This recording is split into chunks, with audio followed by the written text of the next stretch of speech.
What's up guys, Iovo here, and today I'm going to be teaching you how to make your very own profile picture. Now, if you guys want to see more tutorials like this, be sure to leave a big thumbs up, and if we can hit 75 likes, I'll do one on how to make your very own Minecraft profile picture as well. But yeah, with that being said, the first thing you want to do is open up Photoshop, and then go to File, New, and then make sure that the width and height are set to 500 by 500, and the background contents are transparent. Then just click OK. Now, when you're making a profile picture, you have to keep in mind that you have pretty much unlimited possibilities, right? I can't show you how to make every single type of profile picture, but I can kind of give you the gist of what you can do to make your very own version of your profile picture or avatar. So the first thing you have to do for a profile picture is find the background. Now, you could obviously go to the rectangle tool, double click the color palette, and select any color, and then you can draw a rectangle around it to make your background. And then you can right click, go to blending options, and even add some other effects, like you can add a gradient overlay and mess with that and have a nice background like so. But the real fun is at Google Images. If you go out to Google Images, you can find a ton of different backgrounds that you can use for your profile picture. So here I've set up a few examples. For example, you can search for a radial background, which will give you a background like so. You can search for a grunge background, which you see in more Call of Duty type of thumbnails and banners. You can search for a flare background, which has like the lights. You can just search for a textured background, which of course has rough and smooth textures on it. And you can also search for gradient backgrounds, which have this nice calming look to it. So in this case, we are going to use a radial background. I like this one right here. And we are going to click View Image, right click and Save Image As, and then just save it as radial. Now of course, whatever you like, go ahead and save it, because we're going to be using it in Photoshop next. Okay, so now we're back in Photoshop, and now what we're going to be doing is importing the background that we've just downloaded. So you want to go to File, Place, and then just find the location of your background and just place it into Photoshop. So mine is called Radial, and I'm going to place it. Now to resize it, just hold Shift and drag the anchor points like so, and you can move it around, and then just press the check mark. Now once your background has been placed, if it's not 500 by 500, you can obviously center it. So all you want to do is press Ctrl A, which is going to select the area of the entire layer. Then make sure the background is selected in the layer section. Then go to Layer, Align Layers to Selection, Vertical Centers. Then Layer, Align Layers to Selection, Horizontal Centers. And that should align the background to the actual layer. And once you're done, press Ctrl D to deselect. Alright, sweet. Now we have our background done and placed in Photoshop. Now we can just experiment and add some effects to it. So a lot of effects can take place in the blending options menu. So right click on the layer and click on blending options. And here you can see tons and tons of different things you can add to your background. So I'm going to, for example, go onto color overlay, make the color overlay black, and then change the opacity a bit. And as you can see now, when I put the font in, it'll stand out more. And of course you can make the color whatever you want. So I think this purple looks nice, maybe a bit darker. There we go. I think that looks good. Yeah. So that, and of course you can, mess with the other settings as well. You can add a satin, for example. You could even go all out and add a gradient, which would look pretty cool. But yeah, the choice is up to you. Some other effects you can also add would be at the top where the filter tab is. Just click on filter, and then you can blur it and add maybe, for example, a motion blur like so, and then you can mess around with that. And you can just add a ton of effects also from the filter tab.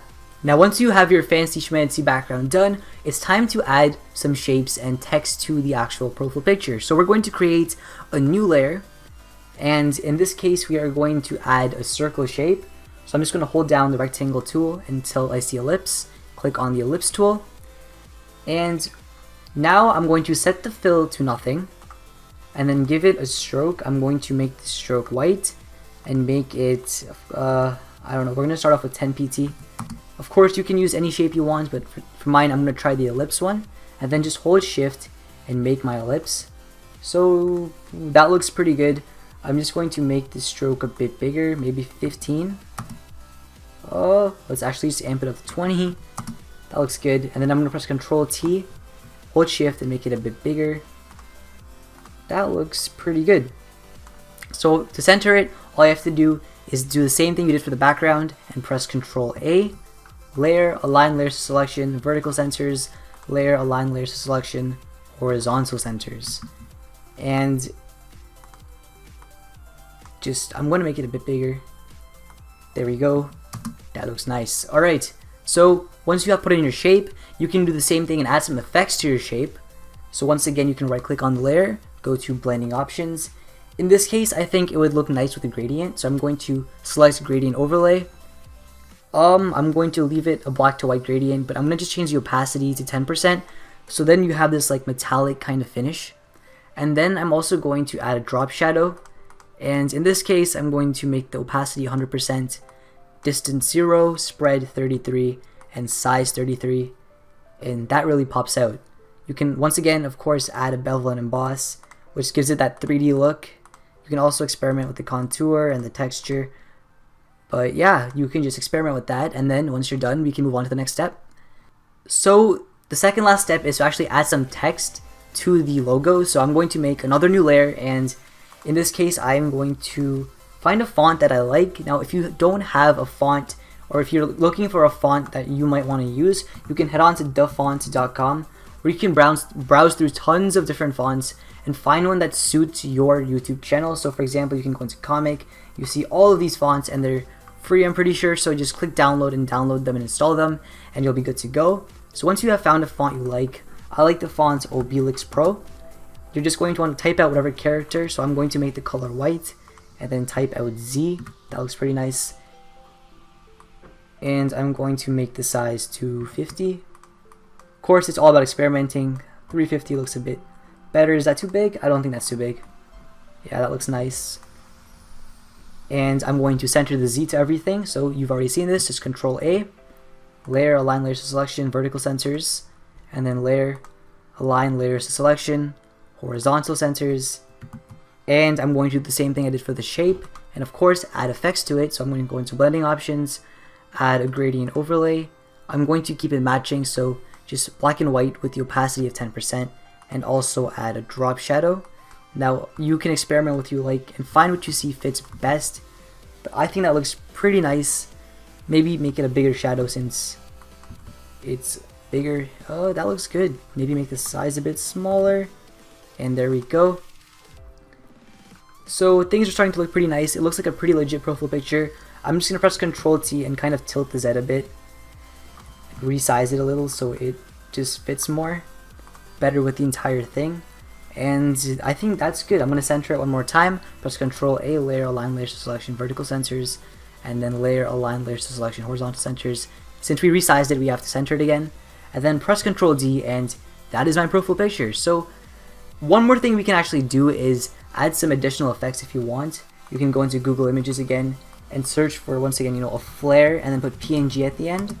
So as you can see, you have these flares you can add on. So I can show you this one, for example. So I would go to View Image, Save Image As, make sure it's a PNG, so flare PNG, and then just go to File, Place, and then the file was called flare, so I'm going to put that in. I'm going to put it on the top right over here.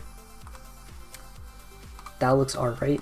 I'm also going to maybe add a color overlay this time and make it pink or purple to match the background, and then just set the opacity down.